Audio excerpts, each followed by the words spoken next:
A real neuropsychological reason is the fact that we all experience fear. And it is a useful emotion because it tells us that we need to either get prepared to fight or we need to get prepared to run away. It's a response to our environment, a response to threat or a response to uncertainty. And so when it comes to AI, and especially in a business context, we don't talk about fear using that word. Uncertainty and a threat we usually categorize as risk. And in businesses, we manage risk.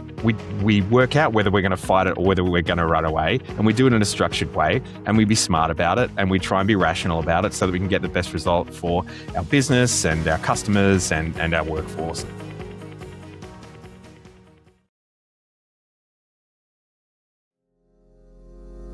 Hi, everybody, and welcome to Zero Shot, the AI podcast without the hype. And we build this show for one reason, and that's to be the source that you actually trust when it comes to AI in business. And every week, me and Lou bring you the conversations, the breakdowns, the honest analysis that'll help you make better decisions in a space that's moving, I think it's fair to say, faster than most other spaces in the world at the moment.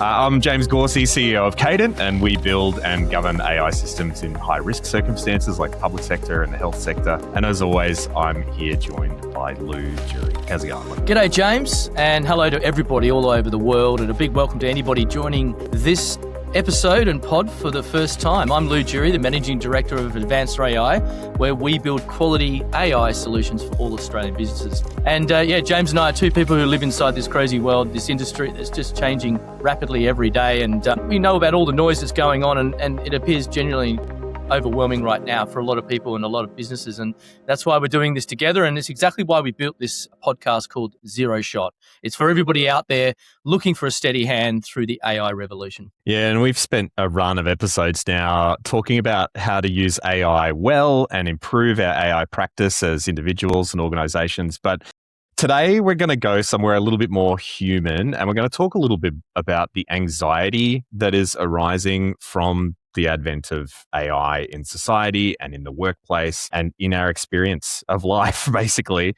because that's shaping your customers' experience, your workforce's experience, your management team's experience. And it also affects whether your business actually adopts AI well or quietly kind of resists it. And this isn't a soft topic, far from it. There's real behavioral science here, there's real business costs, there's real risks, and there's even real regulations. So we're going to treat it that way. So our goal today is to understand what AI anxiety actually is, what it's costing organizations, and how a leader might respond without pretending that kind of everything is fine and accidentally feeding the fear. Yeah, and here's where we're going to take this whole episode. Firstly, we're going to find out what AI anxiety really is and why it is more, rational than tech, than the tech circles like to admit, actually. And then there's the business cost, what the unmanaged anxiety does to adoption, and the resistance that leaders accidentally can create. And a lot of people have been asking me about this as I talk through the fact that we're going to do this episode, and to close it out, how actually to lead through it and the levers that you can control as a leader and a business owner, and a simple framework to bring your people along on the journey. So let's go, James, our sponsors. Who's sponsoring the episode? Lou, it's Prompt Cowboy. And before we move on, I wanted to use this space a little bit differently this week because our producer, Yenia, who a lot of you know keeps the whole bloomin' show running, she's from Colombia. And on the 10th of August, there was a devastating earthquake there that left hundreds of people dead, thousands injured, many families without their homes or the basic things they need. So this week, instead of a sponsor message, we'd like to partner with Prompt Cowboy to help extend the reach of a fundraiser supporting the people affected. If you're in a position to help, even a small contribution can make a difference. And if everyone listening even just gave the cost of coffee, together, that could mean food, essential supplies, support for families who are having to start again from almost nothing. And if you can't donate, just sharing the fundraiser helps too. You'll find a donation link in the episode description, in the comments, and on the Zero Shot website. So from all of us at Zero Shot and Prompt Cowboy as well, thanks for helping us stand with Colombia, everyone. Let's get into the podcast, Lee. What's your news of the week, your tool of the week? What's new in Lewland? Well, yeah, it's pretty public sort of what's new in Lewland. There's so much going on, isn't there? There's so many changes happening all the time. I wanted to reflect on two things. One was I'm just seeing a lot of stuff about Opus 5, James, and not everybody's happy with Opus 5. The coding community are thinking it's a bit of AI slop. They're thinking it's overextending itself. Could it be one of these models that basically has gone too far? And I've seen this whole conversation that Opus 5 users in the coding community, mainly with Claude Code, are going back to the Sonnet models, or they're using, 4.8 or things like that. So I'm starting to see posts appear about how to get around it, and this sort of AI slop word appear for what's meant to be the frontier model of Anthropic, right? So super important. I'd love to hear your thoughts really quickly on that. The other one I've got here is Sam Altman posting the other day, 2 days ago, that OpenAI have paused their training on their frontier models because he states that the rapid pace of AI model development risks outstripping the company's safety, alignment, security, and monitoring standards. So they're pausing it for 2 weeks from a development point of view. And I actually think this is because, was it the Chinese open weight model had to go and fix the Hugging Face problem? And I actually think it's actually, let's get our house in order. Let's slow this down because we want to list at the end of the year. Sam Altman has publicly come out and stopped AI training for 2 weeks, James. I'd love to hear your thoughts on both of those points. Look, there are always, as business people, we know that when we're making a decision, there's very rarely, and this harks back to, last episode in some ways, but there are always many, many reasons why a decision might be made in any size of organization. And OpenAI stopping build for a couple of weeks and invoking the safety argument is one side of the ledger, but I'm sure there are many other dimensions to that, some of which may or may not include the fact that they're losing money hand over fist and they can't afford their compute bill this month, or maybe Microsoft is holding them over a barrel for something. Satya Nadella is coming out publicly recently saying things like, yeah, every model's replaceable and this and that and the other. So, yeah, and then you add the dynamic of the open weight models and competitors from China and Europe are kind of impinging on the performance conversation and the capabilities conversation. It's not a surprise to me, but I think on the Opus side of the ledger, yeah, definitely we're experiencing the same thing. It's not that it's worse for most tasks for us, but it does spend a lot longer, and there's a lot more thinking time that it uses, a lot more long-running agentic tool calls that may or may not be as productive as previous iterations.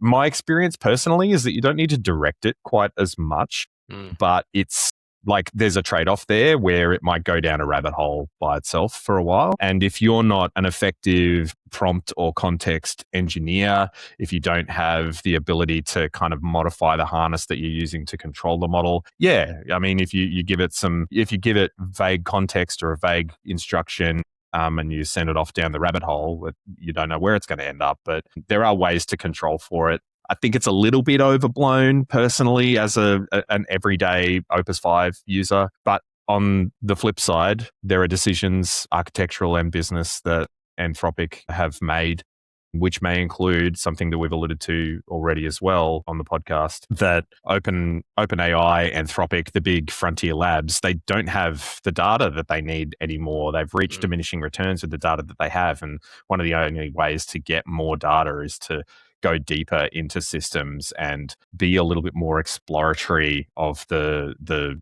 development environments and information environments that these agents are operating in. So yeah, super interesting. Yeah. Super interesting, James. And it's the rubber's hitting the road. We're hitting that sort of that interesting point, that inflection point, aren't we, across model development and timing and R&D and then we've got one eye on what's happening in China with the open weight models and the 80% cheaper models and things like that. What's your news of the week? What's quickly what have you been looking at? I don't have a news of the week. No news of the week.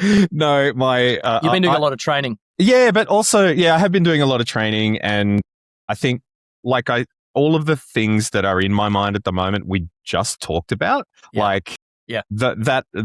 fact that these models are getting so popular and they're getting so powerful that the differentiator is increasingly becoming the information environment that they're operating in. And there is no training session that I'm walking into where we're not talking at length about how important it is that the AI system has access to the right information and not too much. So yeah, I think it's timely, and I don't have anything else to add, Lou. I think that wraps it up nicely. It's good. We've been doing a lot of training, haven't we? It seems to be a real need at the moment across both our businesses. So what's the first order of business on segment 1, James?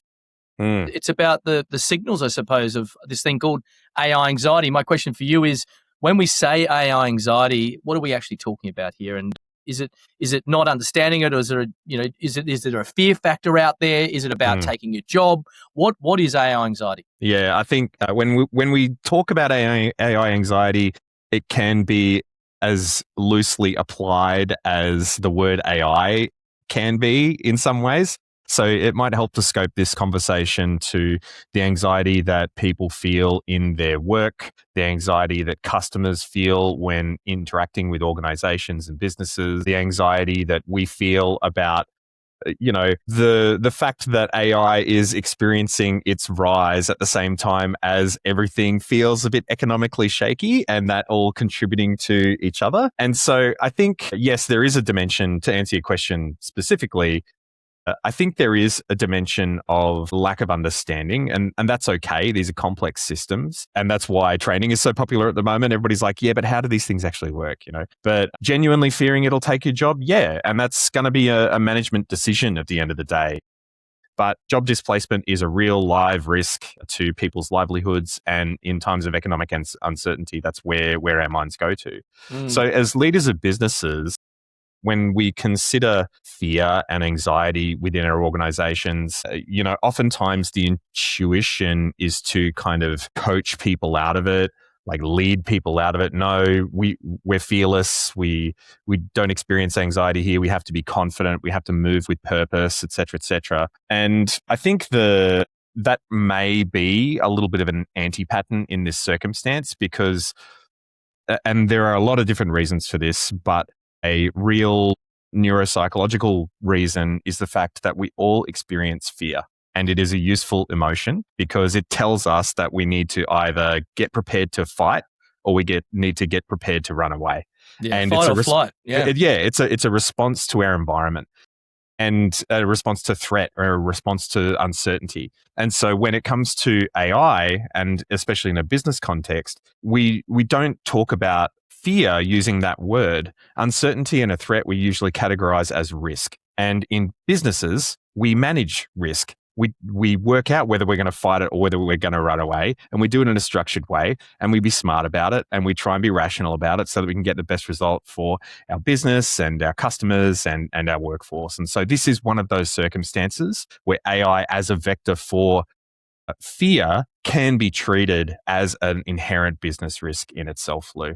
And what I mean, there's a temptation to say, like harking back to what I was talking about earlier, there's a temptation to say that, the people that are scared just don't get it. But I think it's fair to say that the anxiety is completely rational, Lou. Wouldn't you agree? 100%. No, it is. And this is, again, why organizations come to us for training. The CEO goes out there and says, look, I need some training for my people because I've been listening to my people. There is a genuine fear. And this thing called AI anxiety was actually coined the phrase by Forbes magazine a few years ago. And it is real, and it is multi-layered within the organization. It's not just sort of you just don't push back on it. You just don't ignore it, as James was saying. It's something that as leaders of organizations, you need to know what's going on. Just as important as things like shadow AI, which is what GPTs and AI are people using without you knowing. So I think AI anxiety and shadow AI go hand in hand at the moment. And I think the big thing is it's certainly about what the data shows. The data shows that basically, and these are employee surveys, you basically put qualitatively that there is a genuine concern of around 7 to 10 employees, and 4 in 10 globally now fearing losing their jobs. So there's concern and then fear of losing their job. So, if you unpack 70% are actually, slightly concerned, got their one eye, that's over 3/4 of your workforce sitting there right now are thinking about this. And then 40% globally are actually going, I actually fear what's going to happen. And I think the point that I'm seeing and getting really direct on some of the actual evidence I'm seeing, the biggest confidence drops within that, say, 70% around people that may have been been building up their careers for decades. And they're basically, they're not people that don't get it necessarily. They're people that sort of go, I've seen these different technology revolutions come through. I've seen the internet revolution in the 2000s. I've seen cloud computing in the 2010s come through. And now I'm seeing in the 2020s this thing called AI come through. But I actually think this one is the biggest cause of concern for people within organizations, and quite rightly so. So we can't be ignorant to that. We can't just dress it up. We can't palm it off. It's not a fringe worry. And we've got to make sure that basically we get on the front foot like these organizations that we partner with. And the CEO actually comes along to these training sessions to get everybody to that minimum baseline. And we do a lot of surveys before. We do AI readiness before, and then we do surveys right after. And you can literally see after a 4-hour half-day workshop, and to reduce this, designed to reduce this AI anxiety, the bell curve literally moving. And I ran a team through it yesterday, and within 3.5 hours, we moved the scale up. So I think that's the critical thing. It's when your most experienced people tell you that they are worried, that is not noise to just manage. That is your best informed employees handing you specific data. And so, yeah, my first point here is respect it. James, the identity piece we need to talk about, because I talked about my value to the organization. The identity piece feels really big here. What happens, when a machine can suddenly stop doing a thing that they spent 20 years doing? When we say a machine, we mean an organization. And, organizations now are looking for cost effectiveness and productivity uplift. What happens when suddenly things stop, when the music stops, and in their mind, which is this AI anxiety? Yeah, I think something that's worth touching on at this point is that, a person's identity and purpose is related to their work. I mean, as people, we spend a huge amount of our waking hours dedicated to the tasks that make up our jobs, and that's so that we can afford to come home and at the end of the day, ideally, and have dinner with our families and things like that. I think when a machine can suddenly do the job that you as a specialist person have spent a long time mastering, that can cause a huge amount of cognitive dissonance for an individual. And it's genuine grief, that is experienced. And the first step in the grieving cycle is denial. And people deny it. And that's normal. They're in denial about the fact that a well-designed AI system could have enough knowledge and be deployed in a way that does 80% of the things that they do in their day-to-day work. And it's a really common thing that people experience when they see these systems. They reject the system, they deny its capability, and that's a normal phenomenon for the human brain when put into that scenario. And so if you've got a workforce that is especially a specialist workforce, been in knowledge work their whole careers, like engineers and analysts and writers and people who spend a lot of their time at computers, they're worried for their work. They're worried for their livelihoods. And then it starts to make sense that on the face of it, many people will say, oh, well, I want to maintain the power of AI at my desk, as opposed to allowing the organization to deploy AI overly in the ways that it wants to. And that's how it leads to things like shadow AI. Like, I want to get all the benefits and then, of course, understandably, take those benefits in this economically fraught situation that we find ourselves in. So, yeah.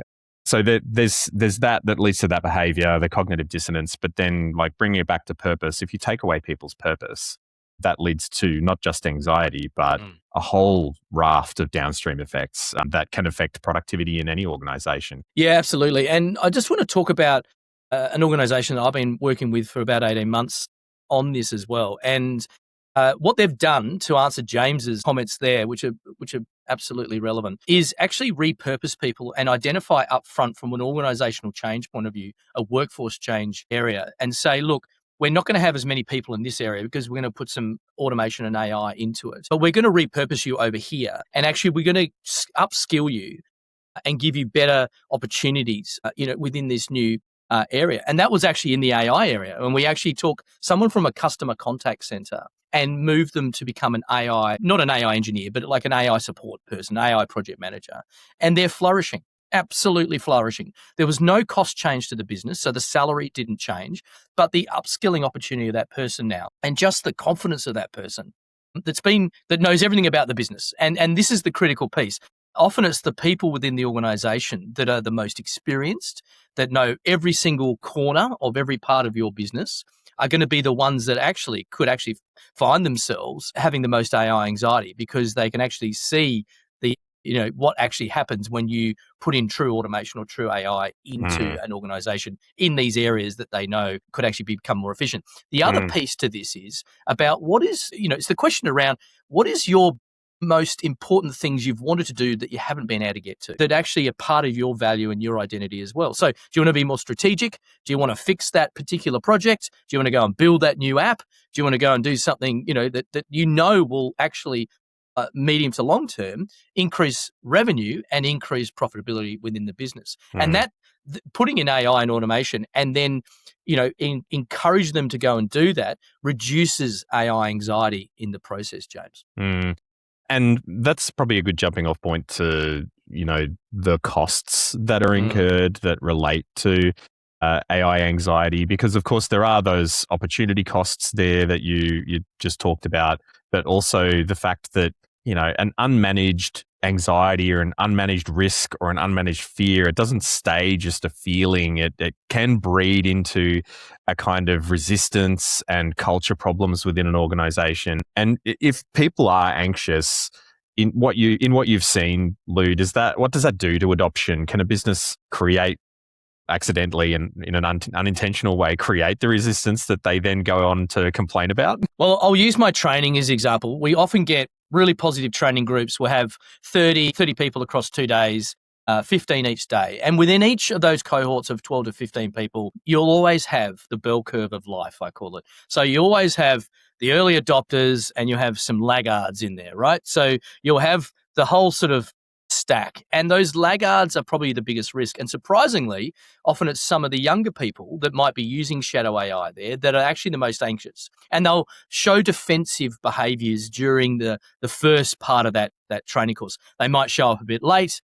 They might rock in and sort of complain a bit. They might sort of, cause issues with logging on and the technology side and things like that. And my job is to look at them and go, I've got your back. My job is to reduce the AI anxiety over the 3.5, 4 hours. And so far it's worked. So, what I'm trying to prevent here is the CEO or the C-suite looking at that, knowing that person could be a bit of a blocker to the actual go forward and reduce the opportunity for resistance within the organization. So there's no complaining, there's constant, glass half full and upskilling, there's opportunity rather than this is a negative, and basically getting a baseline while everybody's being trained at the same time across whatever GPT we're training them in. And I think that's the critical piece. Knowing, using our experience, James, as leaders of AI companies to actually look at the visual and verbal cues of anxiety and basically saying, right, this particular person or this particular group are more anxious than these guys here, and these are the reasons why.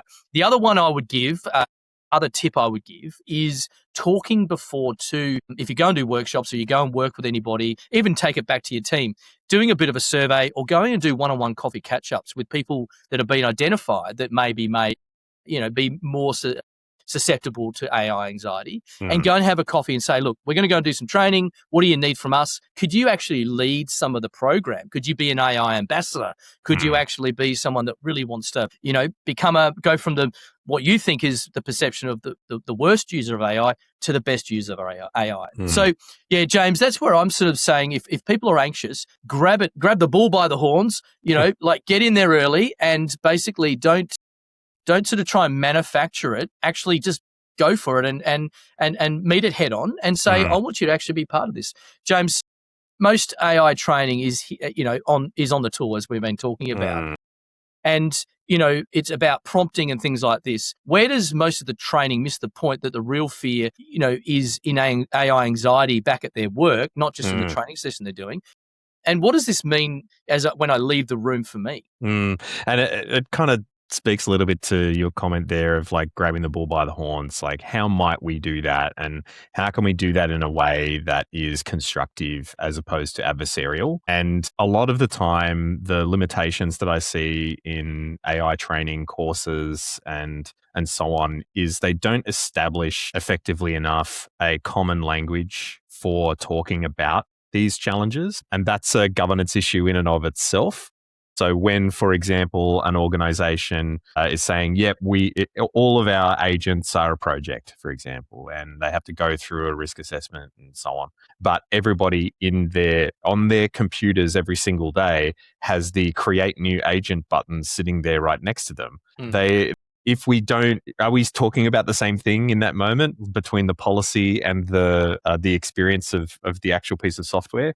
And like, this is a normal part of any technology adoption curve and any major technological change in an organization, where our governance has to adapt to the tools that we've chosen and the ones that we have available. But our governance, if we're doing it well, should not conform strictly to the labels that a vendor has given us. And if we don't have a vendor agnostic language that we can use to talk about these things, whether it's from a tool perspective or from a risk management perspective and a fear perspective, then we're always going to be talking across purposes. And when I say agent, you think something completely different to what I'm saying. When I say cognitive offloading, you think something completely different to what I'm saying. So getting on the same page is really critical to then have a constructive conversation about how we all can win and how we can identify all these risks, list them off, list all of them, be open about them, live in the tension of those risks. Because if you can do that effectively and have a constructive conversation with well-defined language that's mature and rational, you're going to identify a ton of controls to be able to access all of those benefits and hopes and dreams and ambitions that you have for automation and artificial intelligence and technology in your organization without a lot of the risks and the harms and the problems that are associated with it. And that's what's led us, for example, to do our own on-prem large language models that are, air-cooled and solar-powered. It's because it can be done. Like, there's nothing stopping us from a technical perspective in a lot of these conversations, and a lot of having a constructive conversation comes down to demystifying those fears and finding and designing systems that address them, Lou. Yeah, absolutely. And I just want to talk about the customers here as well, because you've literally just presented that awesome case, and you then butt up against what actually leaks out to the customer, right? So internal anxiety leaking to the customer before a dashboard actually reports it, right? So, it's a link that is actually quite dangerous, and customers are savvy, right? Clients are savvy. They know what's going on. They can see when your team is anxious, resistant, or quietly working around the AI. They're sort of, the customer's going to feel it before any dashboard shows it, as I said. So disengagement of employees, AI slop in the emails, it's going to be a bad experience, and that's going to come through, and that could actually affect everything in your business, all the hard work that you've done to build up that customer experience and things like that. So, if it's not managed internally, it could leak very quickly in the customer's world. Are we seeing anything, James, around that yet, in terms of customers coming back going, you guys are just using AI, I can use AI, you write me blogs for my content marketing, I'll do it myself, I don't know what the difference is now. Maybe, is that happening? Like, what, where are we up to with customers now, sort of going, I'm not sure that your organization has good AI going? Yeah, I think, when I'm talking with clients about this particular problem, and, when AI generated content really hits the road and gets in front of customers' eyes, the rule of thumb obviously is if you wouldn't put your name to it, then don't put it out there in the real world, right? But 100%. And that goes internally and externally. But without putting too much onus on the individual in that case, I think it is something that most leaders miss, that the customer satisfaction has a tendency to drop a little bit when you first start using AI, because there's a little bit of an over-reliance on, and maybe an excitement about being able to copy and paste something that kind of passes the sniff test in the moment, but when you paste it into your social media channel or your PR press release or into that public facing document, that it looks like everybody else's one. And put yourself in the shoes of the customer in that circumstance. When you've got 3 competing businesses who are all competing for share of your wallet, let's say, and they come out with more or less the same bland, vague, emoji-filled post about that current topic of the day that's related to that industry, that doesn't cause you to be like, oh, I'm so glad that they got in front of me and I'm going to use them now. The reaction from me, at the very least, and I think many people will share this reaction, is that, well, I just don't want to read that now. I'm going to disengage from your communications now. And ultimately, there's a little bit of this is an interesting kind of aspect of anxiety. The part of our brain that deals with fear also deals with excitement. And often it's two edges of the same sword, if that makes sense. It cuts both ways.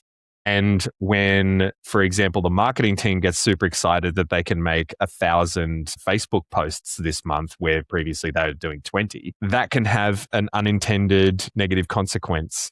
Their excitement about it, or even their fear that if they don't adopt it and they don't do this, then they might be losing ground against their competitors. It can lead to unintended negative consequences, Lou. And I think we're going to enter an era now where authenticity of communication, face-to-face relationships, trusted local people, strangely enough, it's all going to cycle back in the opposite direction that it's been going for the last 25 years. How good, mate. Like, honestly, I've been waiting for this moment because I think, and it's come earlier than I thought it would, actually. I thought we'd go 5 years on this GPT journey. I know that most people started using GPTs at the end of 2022, but I think, I actually think this is needed because it's about transparency.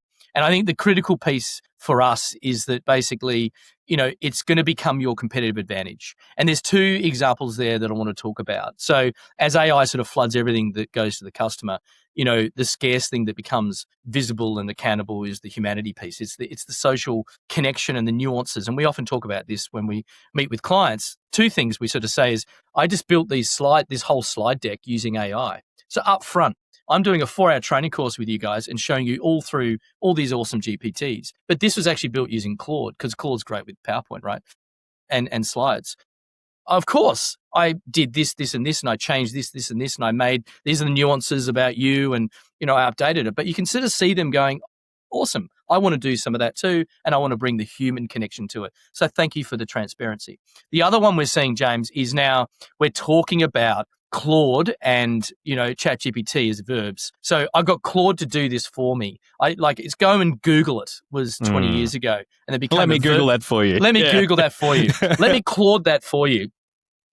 And we're actually, I'm being quite like, okay, I'm going to go and Claude that for you and send it to you. Let me know if I'm on the right track here, because I'm so busy. And the more transparent you are, the more winning you're going to have. It's going to be better to stand out than actually accept and try and hide behind AI slop. And I think that that's the critical thing that we need to make sure that we signal the human piece and intent through the sea of automated sameness, I think they call it. Because, your real people in your organization are the differentiator. So if you can get through this AI anxiety piece, get your people on board, be transparent about it, that's actually then going to help the customer, James. 100%. And, the case that we roll out is a pretty simple one in this kind of circumstance, and it's a transparency control, is when we have, like in our own policy, we require that we disclose AI use in consequential deliverables. And it takes a certain kind of organization to say,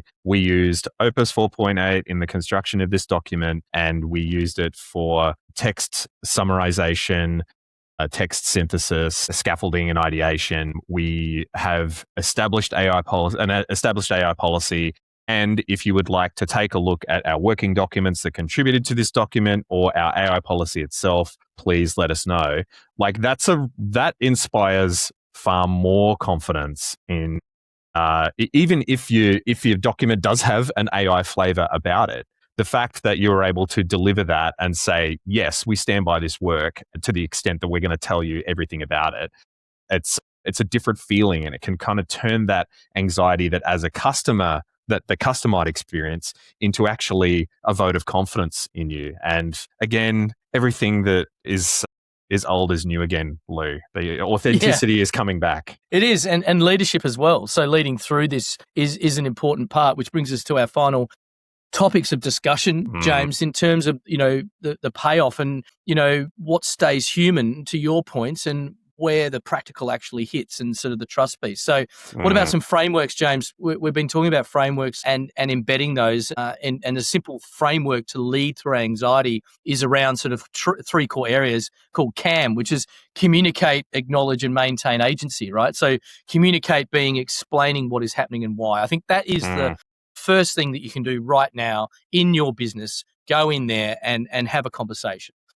There's a thing that we were going to talk about, which was in our notes here. We haven't, and we probably need to do a whole pod episode on it, called shadow AI around the governance piece. So let's do that in a few episodes, James. But communication and bringing in shadow AI into it, not calling it shadow AI, and having an explanation around what is happening and why, and what are we doing in this organization and why? Why are we doing training? Why are we bringing these guys in? When you go and calendar stalk the Llew Jury that's coming in, and he's got an AI business, what you're not going to lose your job. So please, let's have an open and frank communication about this, and then acknowledge any legitimate concerns, don't dismiss them. And then, let's all learn together. And the best CEOs I'm seeing are coming along to these training courses and putting their hands up and going, I'm also at the same level as everybody else here. Everybody in the room in my team, let's all experiment together and shape how AI is used within our organization. And the final point is maintain agency and keep employees involved in decisions that actually affect their work, James. The phrase kind of AI won't take your job, but somebody using AI will tends to get repeated around the place, Lou. It does. Is that, it feels like a threat dressed up as advice, I think. It's like, it just feels a little bit adversarial and maybe a little bit of a false dichotomy, and kind of puts it onto the individual, something that isn't 100% in their control or have power over.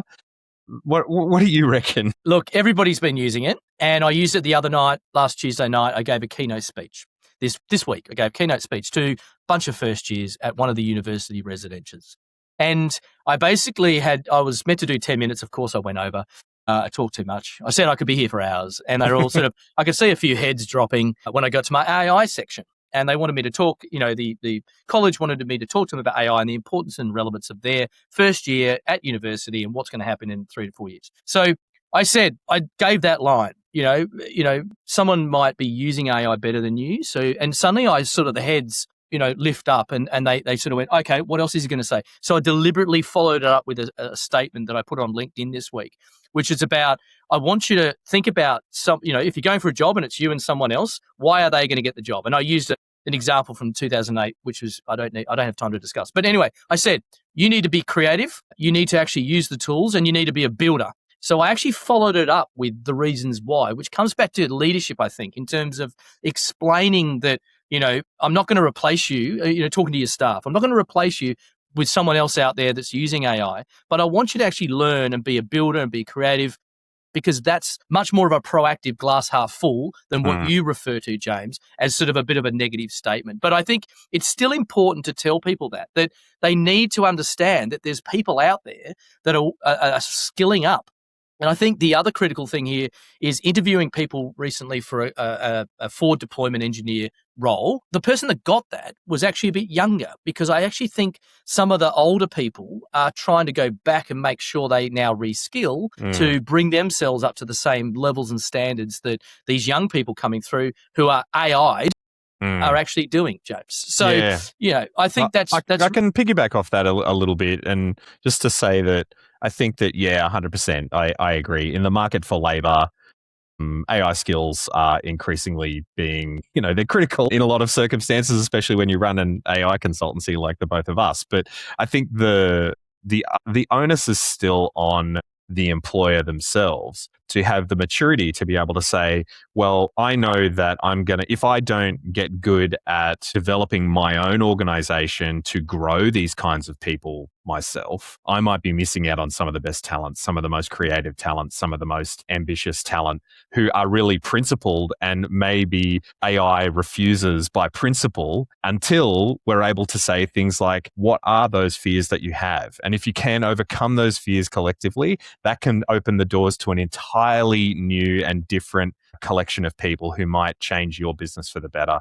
So I don't think it can just come down to skills. I think it has to come down to the attributes of the individual, the transferable attributes they have, their openness, their willingness to overcome challenges, their internal locus of control. Give them an AI tool as part of the job, like do a job skills assessment, like give them a sample and let's give them the tools that you want them to use and see how they go. They might surprise you. And I think there is for the people who have the ability to get some of these younger people or some of these people who would traditionally be refusing of AI and work with them, develop their skills to recognize that it can be done in a way that's consistent with their values and help give them the tools to do that, you might find an even more empowered and effective workforce than the one you are happy to just take off the shelf, Lou. Yeah, and I was going to talk about the knife analogy, but I saw one the other day, and this is something for leaders to maybe use. Maggie, who works in San Fran, commented on one of my LinkedIn posts during the week. And so,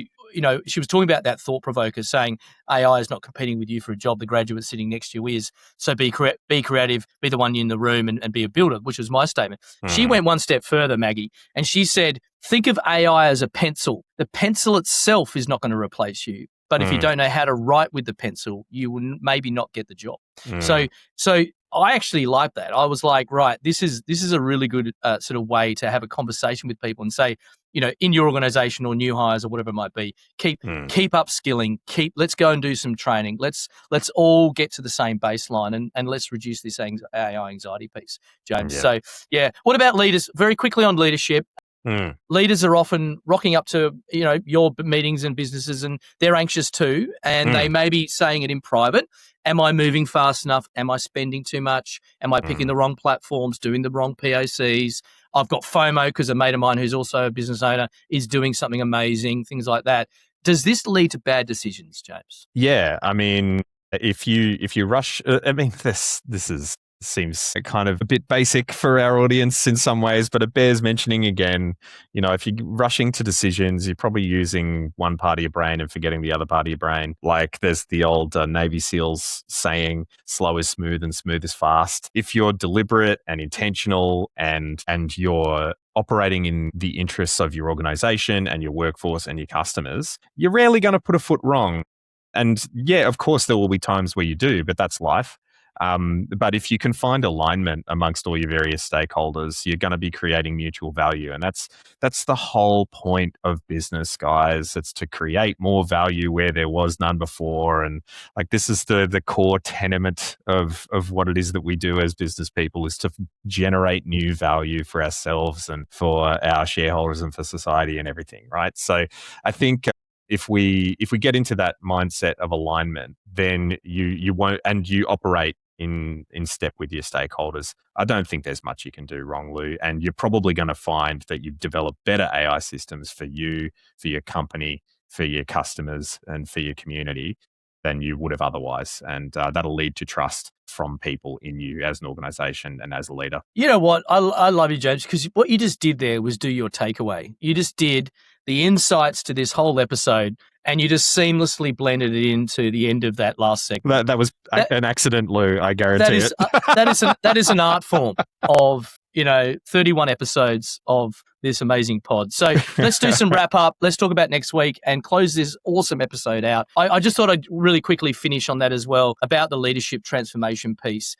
Make sure you have an honest communication with your people. Use that framework, communicate, acknowledge, and maintain agency. Explain why things are happening, what's going on, address their legitimate concerns, don't just dismiss them, learn together, grow together, attend the AI training together, put your hand up and say, look, we're all in this together. I often say, James, I'm only a week or a month ahead of you. He's sitting here. That's all we're doing. We're literally a week or a month ahead.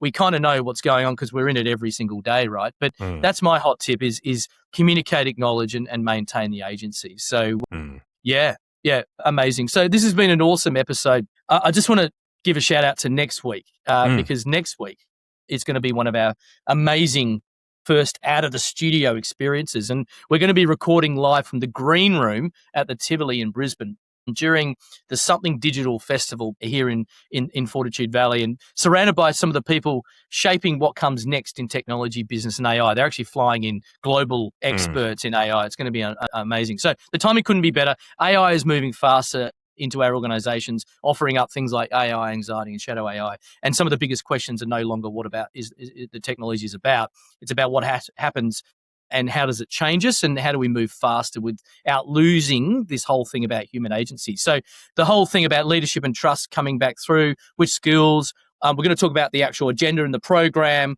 and we're going to be on the Green Room couch, which would have seen some of the best bands ever at the Tivoli. We're going to do a full filming of that. And then Yenia also is going to be in town, our producer, and we're going to be doing some amazing stuff with the pod. So and we're going to prove that we are actually real people. Real. We're not avatars. And that we do kind of see each other in the flesh occasionally, despite popular belief, Lou. Yeah, absolutely. And so don't miss that one. It's going to be a live show. So, James, quick shout out to the people of Colombia. Yeah. Before we close out today, if anything from this episode resonated with you, we'd love for you to carry that forward in a small way to the families affected by the earthquake in Colombia. They're facing the hardest kind of restart. They're rebuilding, many of them, from almost nothing. And the fundraiser to support them is linked in the episode description, in the comments on the Zero Shot website. Even a small contribution, folks, adds up to when enough people give. And if you can't, simply sharing this podcast and this message and this link helps more than you might think. So from all of us here at the Zero Shot podcast and promptcowboy.ai as well, thank you for allowing us to do this. Thank you for standing with Colombia and with Yenia this week, everyone. But that's it, Lou. Yeah. This is today's session of Zero Shot, James. And look, thank you very much to everybody, not just for listening, but for actually staying with us all the way through. We know there is regular listeners that have listened to every single episode, right up to number 31, which is this one. It means everything to us. We love you. We love you. So, and this is what keeps this going. Yeah, we build Zero Shot on bringing you the right information delivered straight at the right time. And we think that can change how an entire generation of business leaders navigates the AI revolution. So for the builders, the skeptics, the strategists, and everyone in between who's trying to make sense of the space and are actually moving the needle in their industries, we are for you. That's why we're here. Yeah, and if you're confused about anything, if there's a topic you cannot find a straight answer for, or you just heard us ramble on about it, if you heard something today and thought, I want to understand that better, I want to know what shadow AI is, tell us, leave us a comment, send us a message, drop us a line wherever you are. If you have a question, someone else probably does have the same question too, and we're going to build a whole episode around it because you are why we do this and you're the part of it. Yep, so if today was useful, folks, and we hope it was, the best thing you can do for us right now is to follow us on Spotify, on Apple Podcasts, YouTube, wherever you're listening. Doesn't cost you anything. It's what keeps the mission alive and us in front of more people who need this kind of advice if it's been useful for you. So find us on our LinkedIn page, search for Zero Shot, follow James Gauci and Llew Jury while you're there. We're also on Instagram, Facebook, TikTok, wherever there's short form content in your vicinity. We're probably on there you can catch the key moments. And if there's someone in your world who's trying to navigate AI right now, feeling a bit overwhelmed by it, share this episode with them about AI anxiety. Hopefully it helps them acknowledge that they're not alone and that there are things that we can do to empower each other to get through this all together. And that's how we help more people sometimes. Absolutely. And one more shout out to Yenia Larota, our amazing producer. Thank you so much. And to everybody, stay sharp, stay sovereign, and we'll see you at the next episode. Take care, everyone. Bye-bye.